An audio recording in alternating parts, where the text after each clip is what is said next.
Eu tinha... O programa Fique Sabendo está de volta e a gente fala neste momento sobre a emancipação. Vamos contar um pouquinho da emancipação de Maracanaú. E para contar um pouco dessa história, eu recebo aqui no estúdio a Fátima do Vale, professora, educadora há mais de 40 anos, há 48 anos, dedica a sua vida à educação. Né? Professora, muito obrigada pela sua participação. Ela que também é sobrinha, né, do padre José Holanda do Vale, um personagem importante dentro do município de Maracanaú, dentro da emancipação, aí ainda em 1962. Queria que a senhora contasse um pouquinho de como é essa história dessa emancipação em 62 pelo padre José Holanda do Vale, como foi essa convivência com ele, dona Fátima? Bom dia, Jordana, Bom dia a todos, bom dia aos que estão nos assistindo. Eu queria dizer para você que em 62, Maracanaú foi emancipado, porque o meu tio ele foi o primeiro vigário daqui. Né? Então, ele não tinha aquele... Ele era muito à frente da época dele. Ele não era aquele padre que apenas vivia o momento religioso. Ele se comprometia com o futuro de Maracanaú. Então, ele tinha inclusive, ele dizia muito que ia chegar o tempo que a gente ia procurar uma casa para morar em Maracanaú e não iria ter. Todo mundo ria. As pessoas riam na igreja porque achavam que ele era muito otimista. Então, um dos passos mais otimistas dele foi lutar pela emancipação de Maracanaú, junto ao Paulo Sarazate, que nessa época era deputado, e ele conseguiu. Conseguiu em 62, mas, infelizmente, com a ditadura militar... O projeto chegou até a Assembleia foi aprovado. Legislativa, Inclusive, foi eu tinha uma carta aprovado. dele, que ele mandou essa carta no dia que teve essa emancipação, eu entreguei ao Júlio César, e eu acho que essa carta, não sei se ele perdeu, mas era avisando que Maracanaú tinha sido emancipado. Aí, com a ditadura militar, aí dissolveram todos os outros municípios, inclusive Maracanaú. Né? E, então, ele foi muito lutador pelo futuro, ele tinha muito compromisso com os jovens, ele tinha um compromisso enorme com a educação, né? E com a formação do povo em geral, porque Maracanaú era muito menor, então ele visitava as famílias, ele sabia dos problemas daquelas famílias, então ele era um padre muito atuante e ele era muito estudioso, muito estudioso. Então, o que acontece? A minha ligação com ele era muito grande, é tanto que ele dizia que tinha uma filha, essa filha era eu. E eu cuidava muito dele.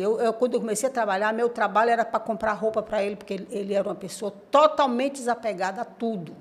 Né?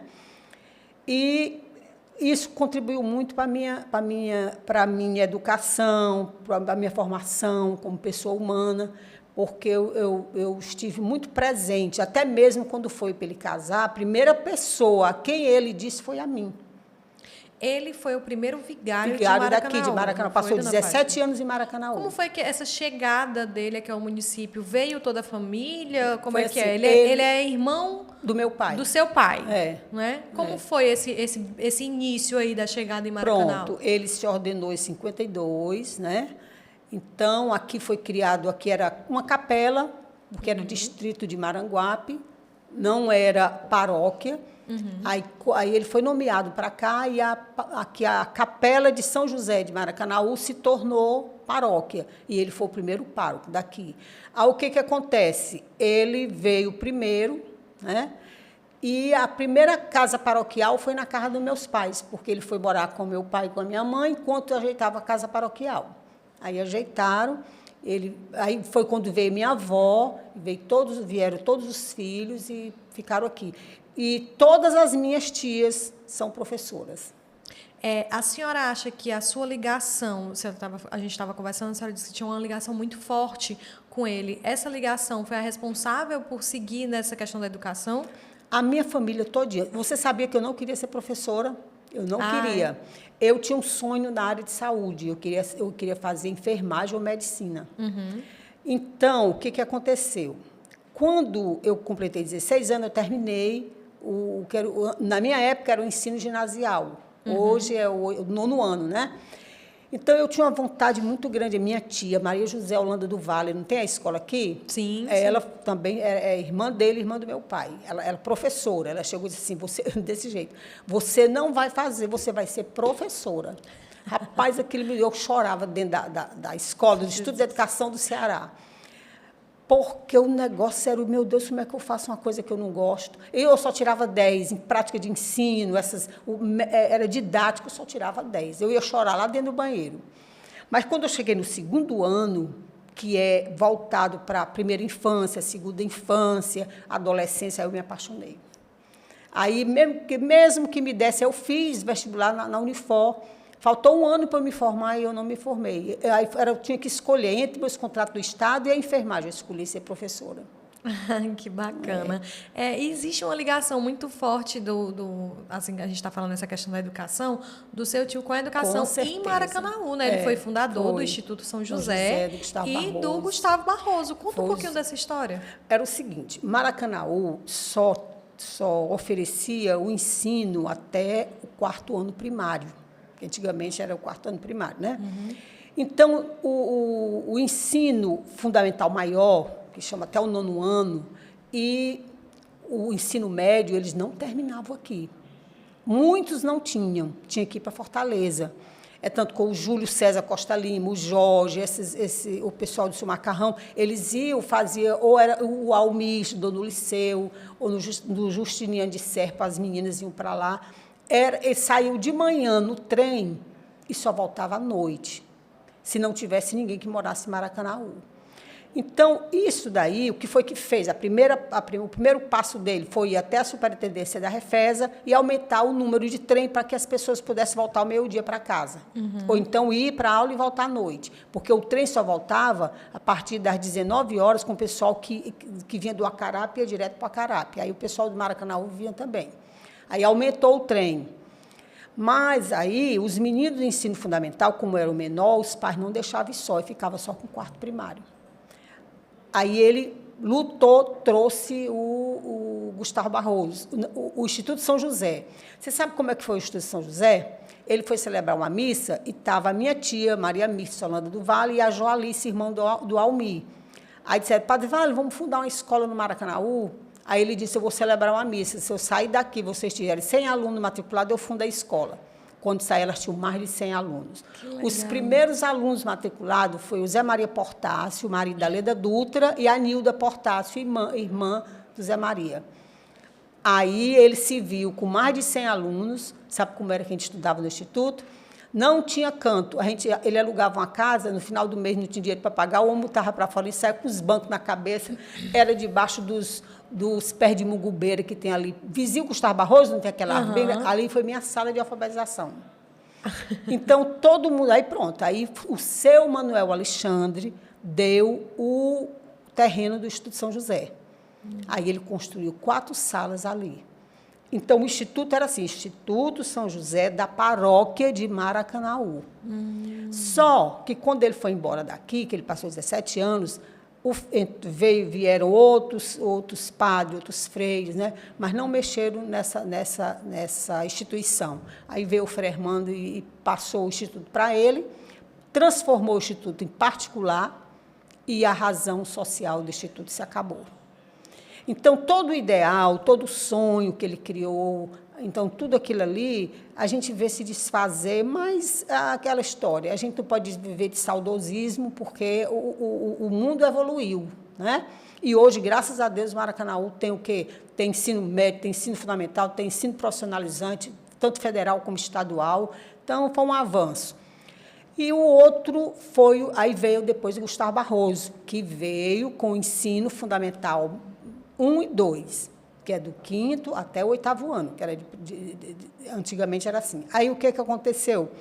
Houve um avanço, não precisou mais ninguém sair. Nessa época, eu fazia enfermagem, eu e o Almir na UES e eu na Unifor. Nós colocamos o curso de enfermagem, e a primeira turma de enfermagem fui eu e o Almir que formamos. E aqui em Maracanaú. Aqui em Maracanaú. Por exemplo, deixa eu ver, o Luciano Dantas fez, tem muitas enfermeiras no Maracanaú que foram alunas da gente e foram formadas por lá. Bacana. E veio também a questão, lá no Gustavo Barroso, nós colocamos uma sala que era como o Mobral.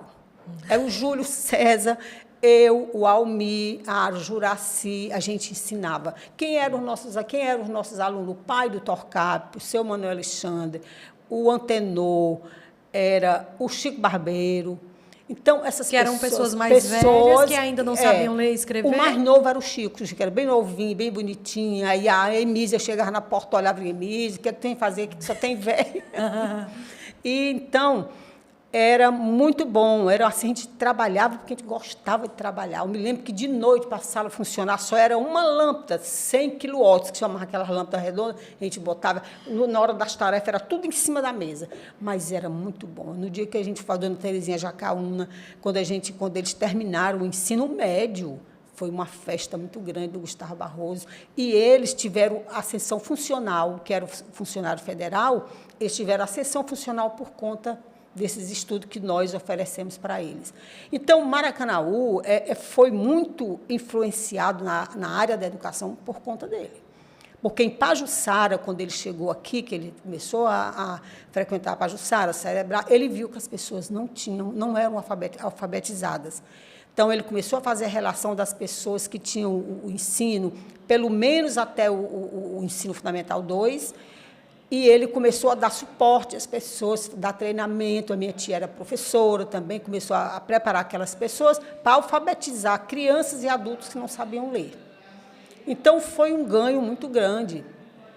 O pessoal da Pajuçara depois vinham também para o Gustavo Barroso, e ele foi diretor do Instituto Carneiro de Mendonça, dos menores. Ele era muito, assim, ele era desafiador da vida, porque ele, enquanto diretor, aqui tinha uma banda de música, né, no Instituto Carneiro de Mendonça, era a coisa mais linda do mundo. Então, ele escreveu esses menores num festival de banda de música a nível de Brasil, no Rio de Janeiro, arranjou um ônibus velho aqui, saiu com esse horror de gente, levou outras pessoas aqui do Maracanaú para acompanhar esses menores. Era só para mulher, não podia entrar concorrente masculino, e só ia masculino, né? Então, o que foi que ele fez? Conseguiu essa vaga para esses menores, só não tiraram o primeiro lugar porque o concurso era para mulher. Aí quem tirou foi uma banda de Minas Gerais, mas aqui ficaram em segundo lugar. Então, ele fazia tudo isso. E ele criou também a escola de ensino primário dentro da escola de menores. E os menores, quando terminavam o ensino primário, eles iam para o Gustavo Barroso e estudavam na SENEC. E quando eles terminavam o estudo da SENEC, eles também terminavam o segundo grau e muitos deles passavam a ser funcionário do Estado. Bacana. Que é o caso do 60, do seu Macaíba. Todos eles faleceram, mas como funcionário do Estado.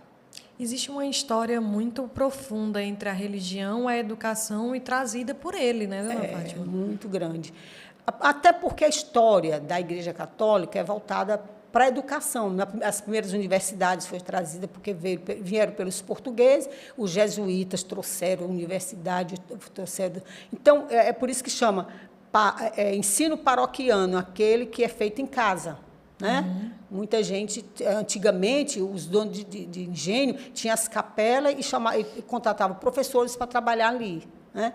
Então, isso daí ele levou muito a sério. É como eu também, eu penso assim, não acredito que esse feminicídio que nós estamos vivendo hoje, essa falta de respeito que nós estamos sendo criminalizados até por sermos mulheres, não importa a idade. Não importa. Hoje, qualquer um se acha com o direito de faltar um respeito a uma mulher. Não tem jeito. Pode fazer passeata, pode fazer campanha, se não houver um incentivo e um investimento pesado na educação sobre isso.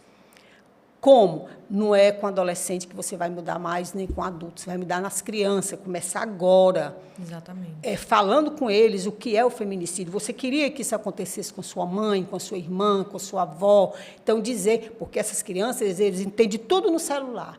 Então, eles entendem também a linguagem, como se fala claramente com eles. Deixar esse negócio, não posso falar isso, pois eu criei meus filhos dizendo tudo o que era. Eu trabalhei na FEBENSE.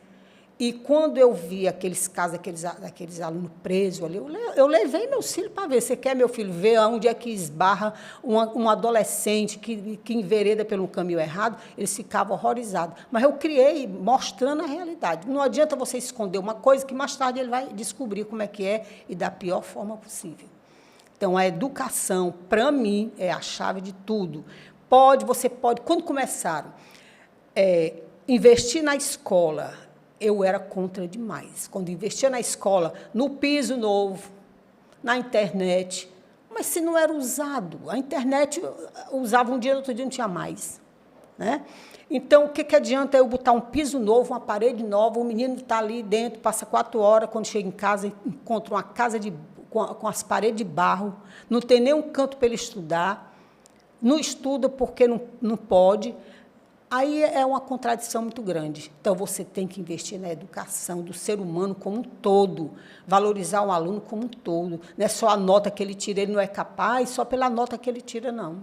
Ele é capaz pelo esforço que ele tem, até pelo não esforço que ele não tem. Porque eu me lembro, que eu vou contar aqui uma história para você, que eu ensinava no Gonzaga Mota, e tinha um menino que todo dia ele vinha ser um dever de casa. Aí eu vou lhe contar em que eu me tornei.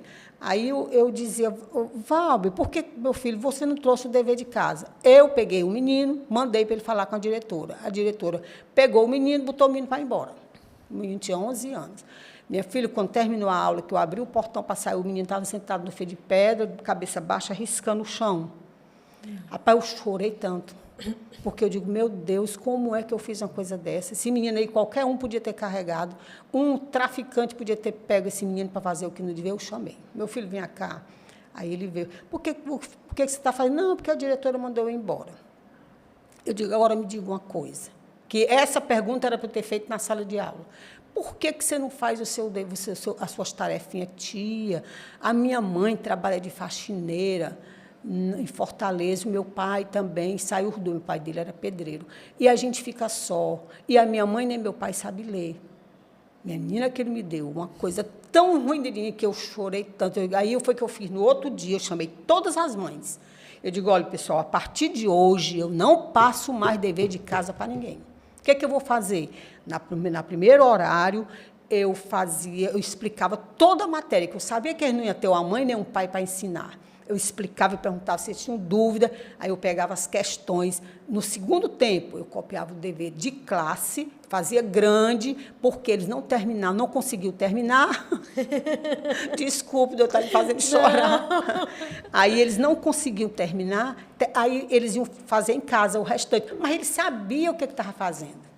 E ele não fazia o dever porque ele não sabia. Eu fui uma professora que nunca mais passei dever de casa, que eu acho que o dever de casa, para certas crianças, é um martírio muito grande. Em vez de você incentivar, em vez dele aprender, ele vai se tornar incapaz, ele vai ver a outra criança que vai levar o dever, porque a mãe sabe ler, o pai sabe ler, e ele, minha filha, eu fiquei, aí pronto. Aí eu comecei a ter um cuidado redobrado, sabe?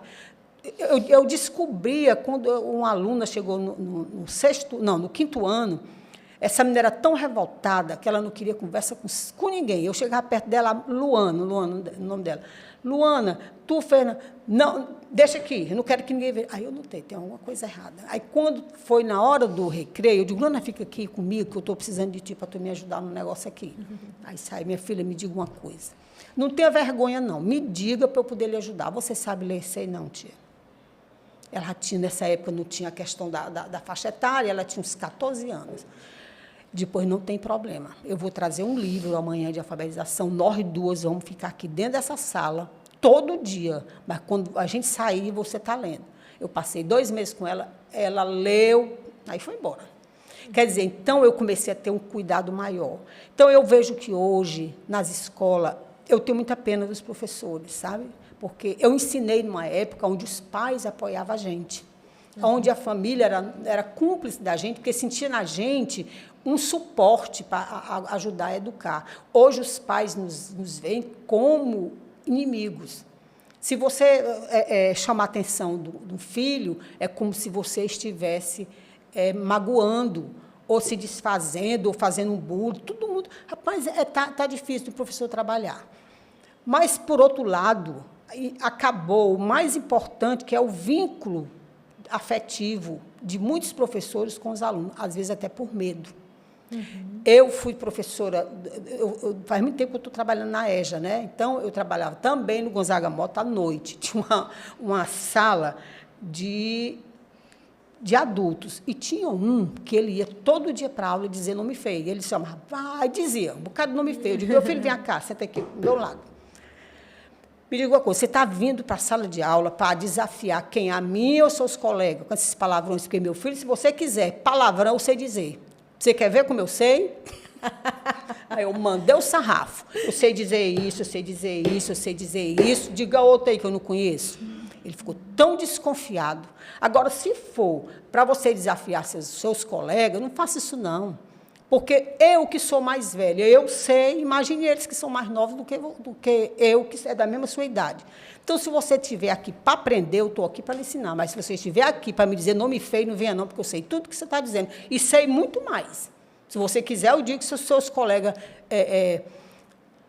permitirem, a gente vai dar uma aula aqui de palavrão. Pronto, minha filha, acabou. Então, eu acho que precisa que você tenha, os professores tenham uma atitude diante dessas coisas. Só que hoje, o meu tempo foi um. O tempo desses professores de hoje é muito diferente. Eles sofrem agressões horríveis. Eu vi uma ameaça que fizeram uma vez numa escola, que se o pai encontrasse alguém que fosse do Piratininga dentro da escola, ele ia cortar a cabeça dos professores que estavam dentro dessa escola.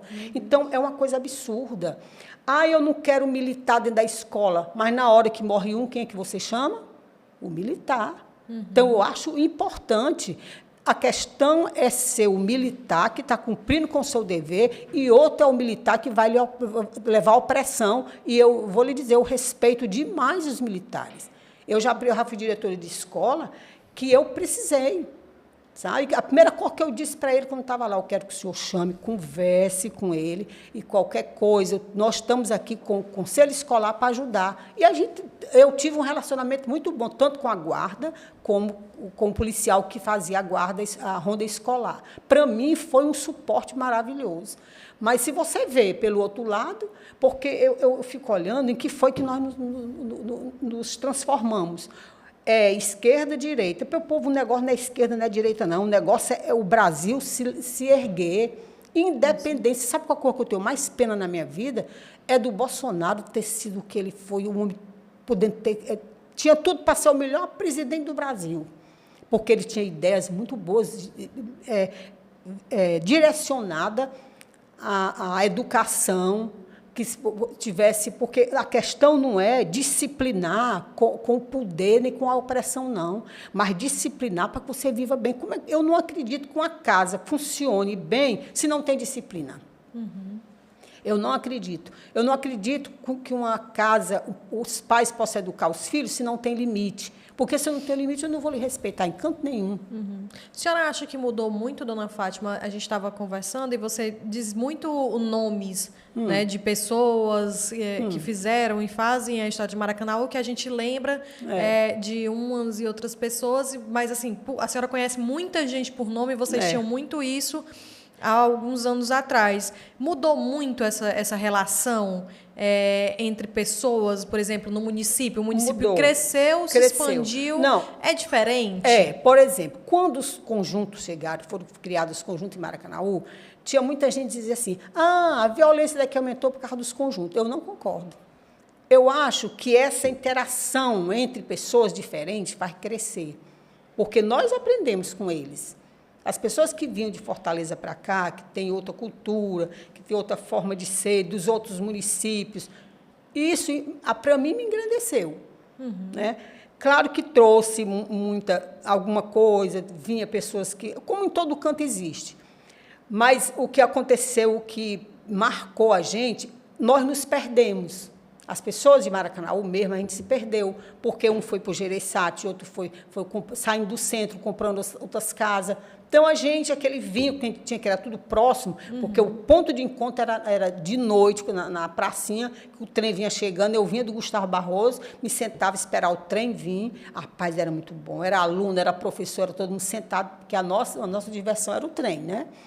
Então, isso mudou, essa aglutinagem entre pessoas mudou demais. Mas, em relação ao desenvolvimento da cidade, eu acho que não é para ser dito pessoas de Maracanaú e pessoas não de Maracanaú. Todo mundo é de Maracanaú, porque todo mundo contribui para cá. Todo mundo fez uma história. Todo mundo tem uma história. Se eu chegar no Novo Maracanaú, tem o seu Carneiro. O seu Carneiro foi quem vendeu as primeiras casas no Novo Maracanaú. Eu me lembro quando eu cheguei lá para. Seu Carneiro, quanto é aí a renda? Ele disse: é um cruzeiro. O meu era 1 cruzeiro e 1 centavo. Pô, então eu posso, pode ter 1 centavo sobrando. E a gente comprou a casa, então era muito bom. Mas as coisas vão aumentando, né? Maracanã hoje não é mais. É como uma vez eu disse para o Roberto Pessoa, eu estudava na Unifor, aí os meninos, eu chegava cedo, eu pegava o trem de 4h30, chegava na Unifor, era mais ou menos umas 5h40. Era, uns 5h40. Aí tinha um aluno que dizia assim: Fatinha, tu vem da onde? Eu digo: venho do Maracanã. Vixe, tu vem dali? Eu digo: é. Né? Hoje, as pessoas, tu mora no Maracanã? Eu digo: moro. Rapaz, Maracanã é muito bom. Eu fui lá. Quer dizer, é outra coisa. Então, o que é isso? A visão é outra. A visão é outra, melhorou.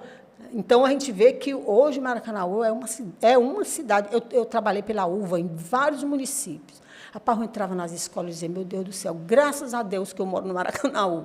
Eu cheguei numa escola que eu sou muito metida. Tinha um fio empendurado, baixo, com a lâmpada, que os meninos podiam pegar com a mão. E ali eu perguntei: aqui estuda criança, estuda. Meu filho, pelo amor de Deus, pelo amor de Deus, aquela luz que vai morrer um bocado de gente nesses dias. Quer dizer, você não vê isso no Maracanaú. Você entra na escola, você vê, porque existe um cuidado até das próprias gestoras, dos gestores, tem uma visão diferenciada. Isso é tudo fruto de um trabalho que chegou aonde chegou. Eu sou muito feliz, porque eu sei que eu já estou, para o ano, vou fazer 70 anos, né?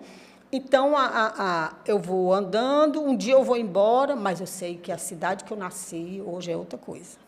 É muito diferente, né, dona? Muito. Maracanaú, no começo, era assim, uma casa na família, onde todo mundo brigava, mas ninguém podia falar nenhum dos outros. Porque se a gente pegasse alguém falando das pessoas da gente, a gente se metia. Mas era uma família. Todo mundo se conhecia, todo mundo sabia quem era quem. E tinha um negócio que você não podia passar do centro para o Boa Vista, que a pedrada comia de lá para cá e daqui para lá. Era uma rivalidade muito grande. Mas era assim, coisa que não terminava em morte, coisa que não terminava, era só a rincha deles lá. Mas as festas do Gustavo Barroso, rapaz, eu fiz uma vez um carnaval, porque o Frei Armando, ele fazia umas festas que dava muito dinheiro para o Instituto, e o Gustavo Barroso não tinha nem dinheiro para pagar os professores. Eu trabalhei 2 anos que eu não recebi nem um tostão, e não fui só eu, não. Eu, o Torcapo, o Arnildo, o Cardoso, quanto dinheiro a gente deixou no Gustavo Barroso, porque a gente trabalhava por amor. Aí houve um carnaval, o primeiro dia de carnaval. O Almir, prefeito, chegou para mim e disse assim, que eu era bem magrinha: Fábio, tu tem coragem de queimar o fuzil para não ter carnaval, para a gente levar o povo para o Gustavo? Eu tenho. Aí, me deram um cigarro, eu botei um grampo, enfiei na tomada, puf, papocou tudo. Aí não podia mais ter carnaval, nós fomos para o Gustavo Barroso. Lá eu anunciei que o rei e a rainha do carnaval. Olha, o rei e a rainha do carnaval para o Gustavo Barroso, depois, meu filho, nós pegamos a Sandra, e pegamos o Bibi, que era o goleiro do time do Maracanaú, vestimos de rei e rainha. O pai da Sandra pegou ela na entrada do Gustavo Barroso, levou para casa, ela levou uma pizza, e o rei ficou lá. Mas era tanta gente no Gustavo Barroso, e nessa noite nós conseguimos dinheiro para pagar um bocado de professor, junto com o Clube de Mães. O Clube de Mães, isso aí era para ser padronizado. Era para ser patrimônio de Maracanaú, porque essas mulheres trabalharam, viu? Como era esse Clube de Mães? Era assim, as mães se juntavam e elas iam atrás daquelas mães que não tinham condição, elas bordavam o enxoval das crianças, elas bordavam. Né? E elas iam para o Inanra, que tinha projeto de alimentação que dava todo mês uma cesta básica para essas mães, para essas famílias carentes. Elas arranjaram. Botaram uma escola pela LBA lá no Gustavo Barroso, não sei se era... Não foi mais do teu tempo, não. Tinha uma escolinha da LBA lá. Isso foi antes do Maracanaú passar a ser município. Então, era um trabalho muito bonito. E era agregado ao Gustavo Barroso. E elas criaram para o Gustavo Barroso não fechar. Entendeu? Então, elas faziam tertúlia, faziam festa, faziam piquenique, faziam tudo. Eu me lembro que eu fui um piquenique, eu levei a requisição do médico, estava grávida, eu fui num dia, no outro eu fui ter neném. Eu digo, eu vou levar, porque se eu me sentir mal de lá mesmo, eu vou para a maternidade. Mas eu fui, porque não tinha quem fosse. A Leda tinha adoecido e não podia ir. Eu fui com esse pessoal. Então, a gente fazia tudo. Era uma doação total. Aí, o que mudou no Maracanaú? Porque, quando foi chegando as pessoas também foram tomando seus lugares nos cantos. E nem todo mundo pensa igual. Então, o Maracanaú foi uma família que foi um para um lado, outro para o outro. Quer dizer, eu fui embora para o Novo Maracanaú. Quando eu vim aqui para a missa, me dizem, tu ainda mora no Maracanaú, que ninguém se via mais, né?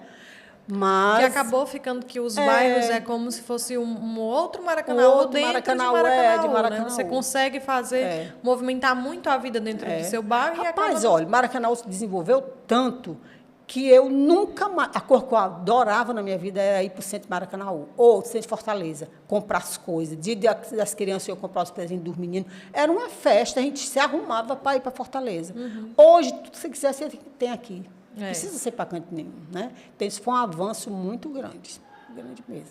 Como é que a senhora vê esse avanço na educação? Hoje em dia, a gente vai nas escolas, é bem diferente, tem essa mobilização de um ar-condicionado dentro da sala de aula, de você ver a mobilização de uma escola em tempo integral, justamente para que essas crianças não fiquem com essas crianças, jovens, né, adolescentes, não fiquem com esse tempo ocioso. Tem a questão das escolas cívico-militares. Como é que a senhora vê essa estrutura atual da educação Jordana, em Maracanaú? eu vou lhe contar como funcionava.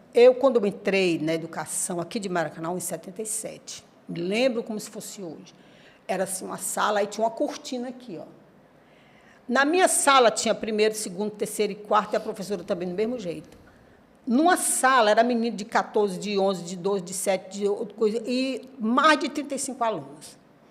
Então, era uma coisa muito atrasada, sabe? Você tinha que saber criar para poder conseguir, porque a aprendizagem ali só mesmo quem nasceu para aprender. Quem realmente queria. Queria aprender. Aí, o que acontece?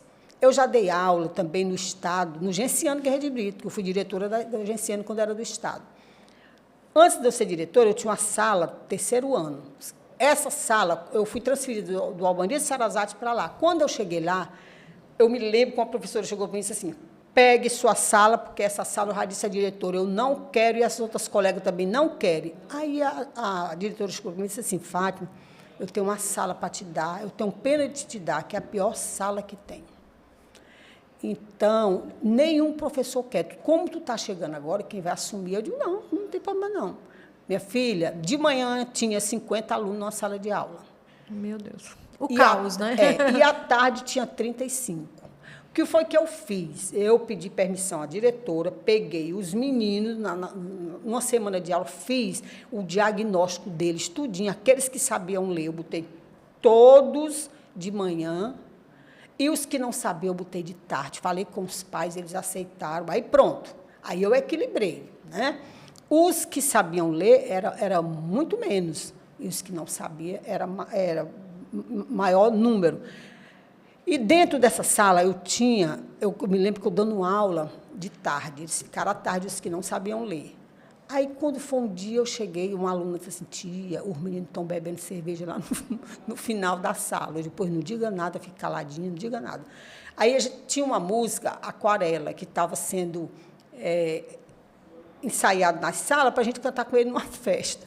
Aí, eu disse, pessoal, vamos ensaiar a Aquarela agora. Aí, eu me lembro que tinha um sonzinho, eu botei eles lá no final, era bem 4, era o Celândio, o Júnior, o Eric, e tinha outro que o Ricardo. Aí, pronto. Aí, eu essas coisas marcam a gente, nunca mais se esquece. Aí eu fui andando e fui cantando, cheguei perto dele, eu me abaixei, peguei bem ligeira a lata de cerveja, aí voltei, botei em cima da mesa, não falei nada. Continuei cantando a aquarela e foi indo. Quando terminou a aula, não se levanta ninguém, todo mundo sentado.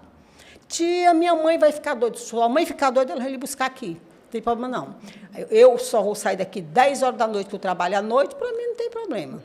Aí foi chegando os pais, eu disse, ela manda os pais entrar, eles foram entrando, foi sentando, aí eles foram se aperreando. Tia, não diga nada à minha mãe, não, porque meu pai bota a corda de molho na quiboa e mete a pé em mim. Minha nossa. Aí foi que eu fiz, quando entrou todo mundo, eu digo, olha, pessoal, vocês estão vendo essa garrafa de cerveja, essa lata de cerveja, Skin Cariol, estou vendo agora na minha vida que eu não sabia nem o que era. Então, eu peguei aqui na sala de aula, não vou dizer de quem foi. Não me peça, porque eu não digo. Isso aqui é a obrigação de vocês prestarem atenção no que está acontecendo dentro de casa. Se uma criança dessa daí está bebendo cerveja, é porque estão vendo dentro de casa. Eu também mandei em cima dos pais. Mas quem foi aqui, eu não digo. Eu vou dizer amanhã, porque eu vou conversar com eles amanhã. Rapaz, eles me descobriram que fazia tempo que eles traziam vinho, eles estavam bebendo vinho. Olha aí como é. Então, se eu tivesse entregue, eles tinham levado uma pizza grande, tinha ficado com raiva de mim, eu tinha perdido a credibilidade. Aí conversei com eles, em vez deles sentar atrás, eles passaram para frente, digo, agora vão sentar aqui. Aí sabe foi o que o Ricardo disse para mim? Tia, eu lhe quero tanto bem, que às vezes eu tenho vontade de morrer, aí me dá vontade de pegar, olha a arrumação, pegar um fio, ligar na tomada e me segurar com a senhora. Menino, tu é doido? Que bem é esse que tu me quer? Que eu tenho 3 filhos para criar. Aí o que aconteceu? A sala do Estado, não sei se tu já conheceu a escola do Estado. O quadro negro é aqui, o quadro que a gente escreve, e ali a tomada. Eu virei tudo lá de lá. Aí peguei uma louça, ele ria, era muito, tia, a senhora... Não, meu filho, com o fim doido, Deus me livre. Aí ele já tinha perdido um irmão por causa da droga, aí depois mataram ele. E nessa sala, eu tinha um aluno que ele era criado pelo pai e a madrasta não gostava dele. E eu ia buscá-lo lá na Mangueira do Caranguejo. Todo dia, meio-dia, eu chegava lá, estava lá, eles tudo fumando meu boa tarde, eu estou pedindo licença a vocês para levar esse rapaz que ele vai assistir aula. Aí eu levava, ele dormia. Quando foi um dia, eu terminava a aula, eu fechava a porta, né? Só que ele entrou na escola pelas telhas. Ele entrou, ele pichou a sala todinha. Rapaz que se arrependeu, ele chegou, tia, eu vim pedir uma coisa à senhora, compra uma lixa para eu entrar e limpar essa sala, que eu botei um bocado de palavrão com a senhora e com a Carol. A Carol é a meninazinha que tinha lá. Mas, menino, por que tu foi me esculhambar? Foi o que eu fiz contigo. E a pobre da Carol, tia, porque eu cheguei em casa e minha madrasta me chamou e disse, não me fez com ele. Eu fiquei com tanta raiva, tia, que eu vim aqui, aí descontei na senhora e nela. Eu dei dinheiro, ele foi comprar lixo. Agora, tem uma coisa, antes de começar a aula, eu quero ver essa sala toda limpa. Você vai dar um duro. Mas não deixa a diretora ver o que é, não. Não, deixa não. Se ela perguntar, eu digo que é uma zoada que tem ali. Aí, pronto. Ele limpou, a auditória perguntou, eu disse. Ele limpou tudinho. Aí, ele passou para a noite. Quando ele passou para a noite, ele se evadiu-se da escola. E quando ele ia sempre me pedir comida, porque ele ficou na rua. Aí, quando foi um dia, ele chegou, eu estava sozinha na escola, ele chegou, me pediu o histórico dele. Por que tu quer o histórico? Uma hora dessa da noite, não tem a secretária, ninguém... Mas ele estava com outro comparsa. Ele estava comigo e o outro estava assaltando vigia. Só que, quando eu arrodeei aqui, eu vi a hora do assalto. Eles me ameaçaram de morte.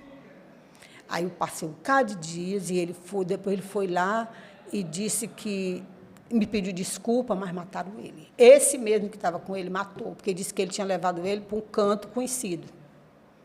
Então, a gente passa muita coisa nas escolas, muito. Quando você trabalha para você lutar por eles, você não é apenas um transmissor de conteúdo, você sofre. Quando você é educadora, você sofre. Porque eu fui educadora dos meus alunos. Rapaz, era um negócio fora do comum. Eu, na minha sala, eu conto isso, mas essa vivência que eu tive não foi só comigo. Eu tinha colegas como a Castelo, a Vera, a Nilma, a Rocilda, Muitas professoras que tem aqui, a Mundinha, nós todas trabalhávamos nessa linha. Né? Era do aluno da gente ser nossos filhos. Então, a gente passa por muita coisa. Era uma extensão de casa. Era uma extensão da nossa casa, porque muitas vezes... Para você ter ideia, uma menina, na 4ª série, eu tinha uma menina de 10 anos, a Tassiana. Hoje ela mora em Brasília, na casa da minha tia. Ela engravidou. Parece que houve um estupro, a mãe dela foi lá, muito revoltada, que ia botar ela para fora de casa. E eu fui atrás para saber, mas, graças a Deus, fizeram um exame lá, disse que ela não tinha sido gravidez, não. Aí eu passei a fazer reunião com as meninas, e eu tinha o ciclo menstrual dessas meninas tudinho no meu caderno. Sabe? Comecei a conversar com elas, e eu tinha aquelas que já tinham menstruado, eu comecei como é que se diz? A controlar, e comecei a informar, que as mães não informam. Então, muitas vezes, essas meninas, que isso tudo nova, que isso não presta, isso é isso, aquilo outro. Não, precisa de informação. E quem tem o direito de informar são os educadores. Quem são os educadores? Nós, professores e os pais. E os pais não estão fazendo isso. Por isso que está aí. É uma coisa fora do comum, é um desespero. Essas crianças não têm referência. Está faltando referência no mundo, não tem. Como é que a senhora vê hoje essa questão da educação, assim, aqui em Maracanaú, atualmente, como é que está? A senhora continua como professora, continuo. Né? Hoje uma realidade. Por exemplo, vocês acabaram meio que se distanciando dessa relação muito próxima? Não, aí depende de cada professor. Porque eu continuo do mesmo jeito. Uhum. Entendeu? Minha relação com o aluno, eu não quero nem saber quem ele é, de onde foi que ele veio. Tem um que chegou para mim uma vez, eu trabalho no Sejam hoje. Uhum. Né? Então, eu trabalho como apoio pedagógico e eu estava fazendo uma matrícula. E chegou um gritando, eu quero uma declaração, eu quero que você me dê uma declaração de meu filho. Calma, não é assim não. Aí, até o diretor ficou assim, que eu digo, passe por aqui e sente aqui perto de mim. Aí ele sentou, eu digo, o que é que você quer? Eu quero a declaração. Você tem o número da sua matrícula aí? Tenho. Me dê, povo. Sente aí, calmo, que eu vou lhe procurar. É porque vou assumir um emprego. Se eu não levar essa declaração, eu não me emprego. Tenha calma, meu amigo. A gente vai procurar. Graças a Deus. Quando eu cheguei lá, a primeira pessoa que estava na lista era ele. Lá eu peguei e dei a declaração. Aí veio uma pessoa, olhou e disse assim, dona Fátima, esse homem é perigoso. Eu digo, rapaz, já estou aqui, já fiz a declaração, ele já entrou, se sentou. Então, quando ele chegava, ele dizia assim, cadê aquela branquinha que está aqui? Porque só ela que me atendeu. Então, isso depende de você. Né? Eu sei que é perigoso, mas eu vou deixar de falar com alguém porque é perigoso. Então, o Maracanaú hoje, eu analiso muito, eu vejo, tem um trabalho muito eficiente na educação. Isso a gente deve para o professor Marcelo. Para mim, o professor Marcelo é um ícone na educação, porque naquela calma dele, outra coisa, a forma que ele trata os diretores, os coordenadores pedagógicos, secretário, professor, visita às escolas. Então, eu acho, assim, para mim, eu não tenho muita relação com esse secretário, porque na época eu tinha com o professor Marcelo, porque eu era diretora, né? Hoje não, no Sejam eu sou apoio pedagógico. Mas também a gente vê a diferença. Uhum. Sabe? Os professores são acompanhados, tem formação continuada, tem que ter a formação do professor e tem que sair dessa forma arcaica que o professor ainda trabalha da forma que deram aula para ele. Uhum. Né? As coisas mudam e evoluem. Então, a questão, eu corrigi um trabalho de matemática que a conta o menino fez, mas o menino não somou direito. Meu amigo, se o processo está todo feito, falta só a soma que está errada, eu vou passar um X e vou anular o raciocínio e o esforço desse aluno. Então, você tem que ter uma maturidade para fazer essa avaliação. Né? Então, o que precisa mesmo, hoje ainda, é a questão da segurança, a segurança, não só a segurança militar, como a segurança, como agora, para mim, foi uma das maiores ações que eu já vi na educação. É colocar um psicólogo e um assistente social, porque precisa. Rapaz, você está dando aula, antigamente dizia que o menino era danado, né? Ô, menino danado, uma criança imperativa, uma criança com autismo, quantas vezes não sofreu porque ninguém sabia o que era, né? E não é só a criança, não, é a família não sabe como lidar, não. Exatamente. Eu tinha um aluno, eu era diretora adjunta com a Salomé, vice-diretora. Eu tinha um aluno lá que ele era imperativo, e a professora passou um trabalho para ele escrever o que ele tinha entendido da história. Só que ele não queria fazer, e ela foi lá me chamar, eu fui. Eu disse, socorro, pois tu sai, me deixa com ele. Eu digo, Hamilton, me diz uma coisa. Tu já leu o que é isso aqui? Lê, tia. É um negócio do ladrão, do Alibaba e o não sei quanto ladrão. Eu lavo. Pois vamos fazer o seguinte, me conta a história. Aí ele foi me contando. Contou, terminou de contar? Contou, pega o papel, agora vamos escrever. Começa aí, escreve. Do jeito que tu me contou, tu vai escrever. Ele fez. Né? Então, tudo isso precisa que o professor tenha esse suporte, porque precisa desse suporte. Não é só você chegar e ir para uma faculdade, que a faculdade lhe ensina as melhores coisas, você faz trabalho, é com os seus colegas, tudo sentadinho num canto, mas a realidade é outra. Quando você chega na escola, você toma um susto. Porque você vai trabalhar com pessoas humanas, cheias de problemas. Vou contar mais uma para não me perturbar tanto a sua cabeça. Não, que é isso. Tinha um menino que o Ramon, ele ia todo dia para a aula, fazia as tarefinhas, sabe? O menino bem comportadinho, que foi um dia ele chegou, perto de mim, tia, eu não fiz meu dever. Eu disse, mas por que você não fez? Ele fazia o 5º ano. Tia, porque meu pai ontem, você viu aquela chuva? Eu digo, vi. Meu pai deu uma surra na minha mãe e botou nós tudo para dormir na chuva. Eu digo, meu filho, pois não tem problema. É o seguinte, quando terminar aqui o intervalo, se você quiser, eu fico com você, a gente vai aqui na sala de aula. Aí eu corri para outra sala, que a primeira aula de português era comigo, a segunda era matemática com a outra professora. Aí eu socorro, quando o Ramon chegar aqui, ele passou por isso. Tu dá todo apoio a ele, porque é um negócio, se a gente não fizer isso, ele vai, pronto, ele vai ficar desorientado e vai ser pior. Aí, graças a Deus, deu certo. Então, essas são as histórias que a gente passa. Outra foi o menino que passou 15 dias sem ir para a aula, meu Deus, aí veio no Dia das Mães o menino. Só que eu procurei o menino, estava lá atrás do colégio chorando. Aí eu fui lá, Anderson, falei, aí, meu filho, por que você tem, que você está chorando? Rapaz, tia, hoje faz 15 dias que a minha mãe faleceu. Eu jurei a mim que eu nunca mais ia fazer festa de mãe. Sabe por quê? Porque ninguém sabe o que vai acontecer. Aí eu descobri que na minha sala tinha filho abandonado. O bichinho ia porque era obrigado a ir. Mas ele não gostava de ir. Então, eu acho essas festas de mãe, de pai... Eu já trabalhei numa sala que nenhum tinha pai morando em casa. Entendeu? Então, a escola, muitas vezes, ela erra nessas festas, porque a gente não pergunta o que a criança vai sentir diante daquilo ali. E, no lugar de melhorar, a gente vai ferir cada vez mais. Então, eu vi aquela história daquele menino chorando lá de trás da escola, porque a mãe tinha morrido, e a festa atuando no meio do mundo, do Dia das Mães, porque era obrigado os meninos irem para a festa. Então, eu acho que... Mas, na questão, hoje, na questão de organização, na questão do trabalho, sabe? A Secretaria de Educação tem um trabalho muito eficiente, muito eficiente. Então, isso melhora, isso é muito bom, porque o município só tem a ganhar. A educação é a chave de tudo. O que é que precisa melhorar, como não é só Maracanã, é o país inteiro, é olhar a formação desde o ensino infantil dessas crianças.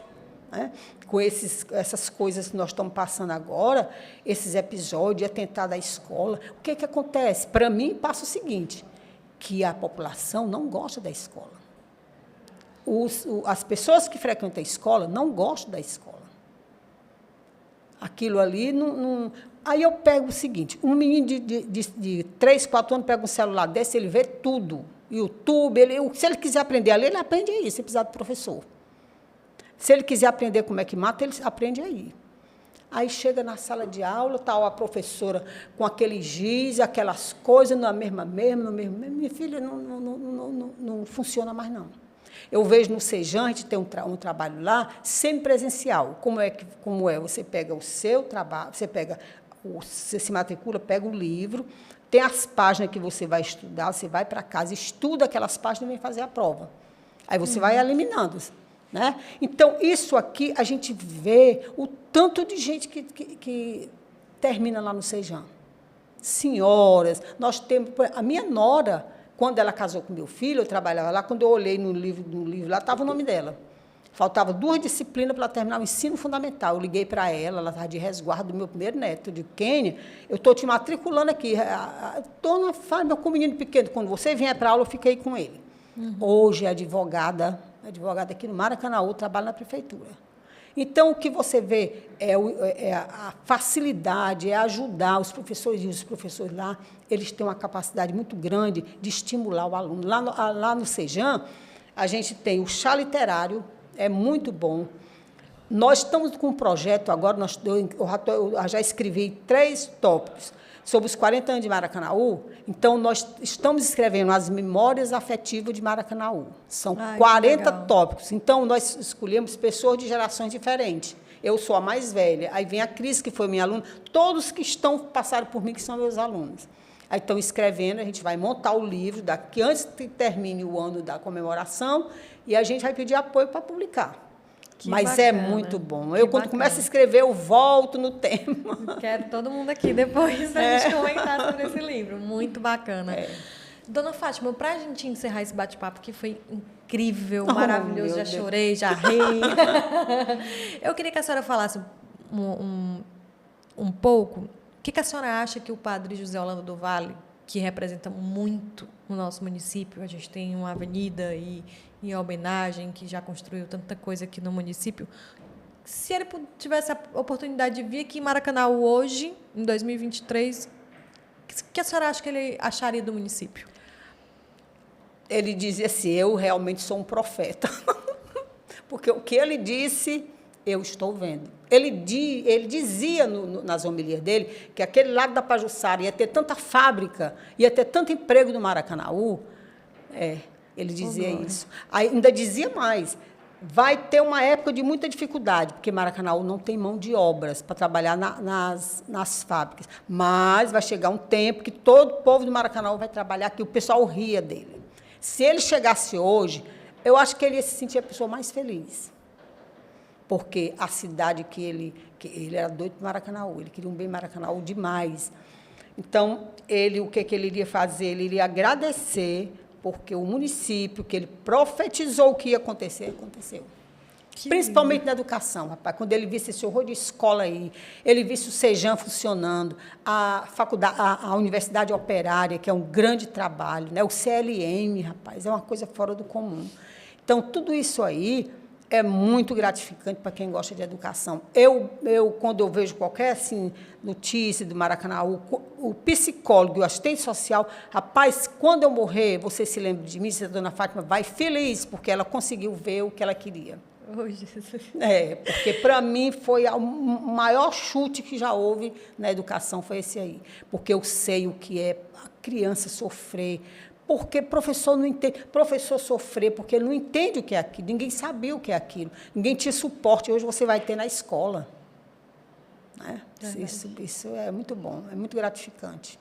Dona Fátima, foi um prazer. Eu que amei. Um prazer, de verdade, ter a senhora aqui, saber dessas histórias de Maracanaú. Nasci e me criei, cresci aqui nesse município, tenho uma paixão enorme.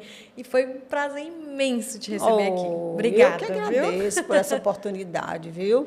Foi muito bom estar com vocês. Foi ótimo. Fique Sabendo de hoje fica por aqui e amanhã a gente volta com mais informações, mais bate-papo e mais história sobre o nosso município.